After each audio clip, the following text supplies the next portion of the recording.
Hey guys, As a Snake here, and I just wanted to give you a recap of my thoughts on the latest episode. This is gonna be a late episode because I was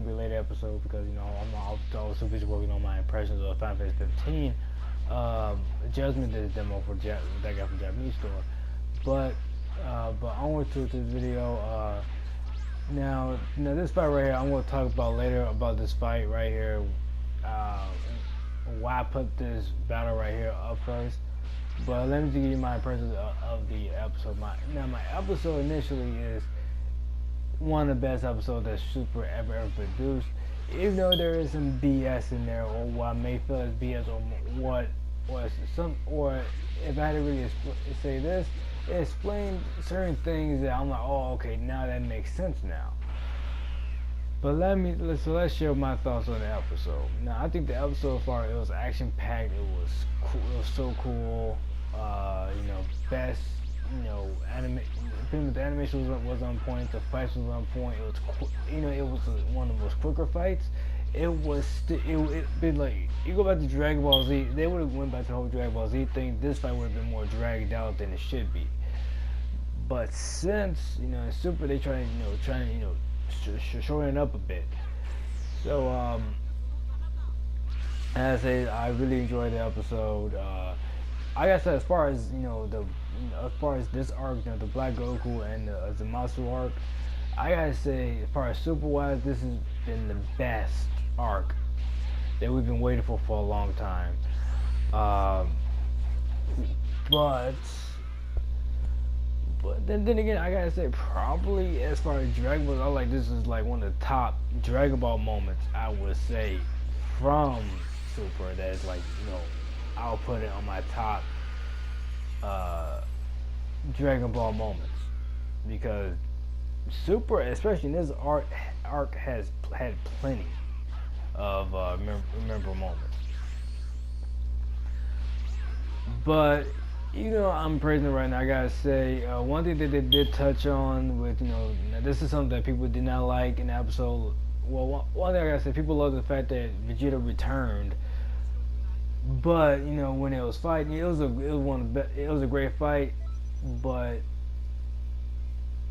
the thing that happened with Vegeta is the fact that Goku and Vegeta split up in a very short amount of time. I'll say like 7 minutes throughout the episode. In 7 minutes, they just split. But then again, they did. I think Garasu did actually explain that if they would not, since they're not Kais or Kaiushins, as that's what Supreme Kai is. Their body will only last an hour if fused together. But then again, I think that their power may have something to do with them lasting way shorter than an hour. Now, since the whole diffusion of Vegeta thing, I would have to say this. I do think that Vegeta, still doesn't make Vegeta a weaker fusion compared to Gogeta. Because to be honest with you, I still think that as far as who's actually more powerful, I would still say Gogeta. Simply because, well, when it comes to Gogeta, when you do the fusion, because with Gogeta you gotta do the fusion, you gotta do the fusion dance.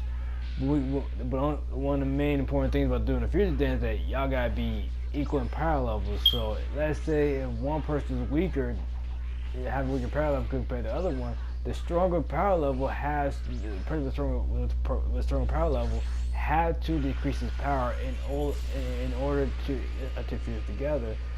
Which means there's a bottleneck when they do fuse together. I do think there's probably a bottleneck on their power. So basically, I do think there's not really a full potential when they do fuse to that character. Then again, I'm not really too sure about that, but that's what I'm thinking. But with Vegito, no matter if someone is weaker or stronger, when they fuse together, they pretty much could use whatever power source that they have fused together. So let's say if Goku is stronger than Vegeta in that fusion, Vegeta can still tap into the extra power that Goku has. At least that's what I'm thinking. because they really put in full detail. But since the whole Gogeta thing, since I've been thinking since the whole Gogeta thing, they gotta be on the same power level. Which that's the only thing I'm going by at the moment. But if I had to say who will actually finish the job, let's say Gogeta and Vegeta was in. Let's say like who actually finished the fight quicker. I would say Gogeta because Gogeta seems like that he's said, okay, look, I'll fuck you for a little bit, but then you gotta die. While Vegeta, he like to play with. Pretty much he's like very cocky, so he like to play with his enemies. He's strong as hell, but very cocky. But got the cockiness to match it. So yeah. But anyway, that's my thoughts on it. But also on to the next subject. Another thing that people want to say, which I would have to agree with them on this, but until the next episode come up. But I would say one thing I must say: Trunks deserved that victory. This was Trunks' art. He needed to end Zamasu. Pretty much because this is his responsibility. This is Trunks' art. This is his responsibility to take down Zamasu because the main enemy was black, which it is Zamasu. So I did feel like hey, it done his justice. So basically, this was not the Goku or a Vegeta moment. This was truly Trunks' moment. So I do feel that the victory was justified as far as him defeating Zamasu, but it's just how he did was kind of like, okay, how the fuck are they going to explain that? It was cool, but yet it like came out of nowhere at the same time. Now, of course, Dragon Ball Z did have those moments before, but not to this extent. So I do think in the next episode, probably episode 67, they may go in full detail since the battle's over. And what Super has been doing, they have been actually explaining a lot of things. Let's say some BS happened, they will at least explain in full detail what's actually going on. So I'm hoping next episode they will really explain how the hell did Trunks get that one weird transformation, which is cool, but yeah, it's kind of like, okay, how did he get that?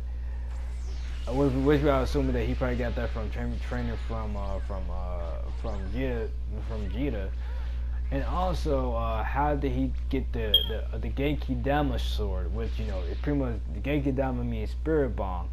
So how did he form from the spirit bomb into a sword? Now the whole Kai sword thing, that was like, okay, pretty much that's been going on since Dragon Ball Z for a while. To turn your Kai into a sword. So that's been going on with for a while because Zamasu had the whole hand blade, and I think Jace even had the hand blade too. So that's not new. But the whole spirit ball sword thing, they have to explain that. Hopefully next episode. But I would have to say this has probably been one of the best moments, one of the best epic moments in Dragon Ball Super so far. I can't wait for what's going to happen next. Hopefully they don't pull nothing out of their ass again, but as I said, I hope they really do explain it in the next episode. Okay guys, I'm about to end this. I'll catch you in the next video, and peace out.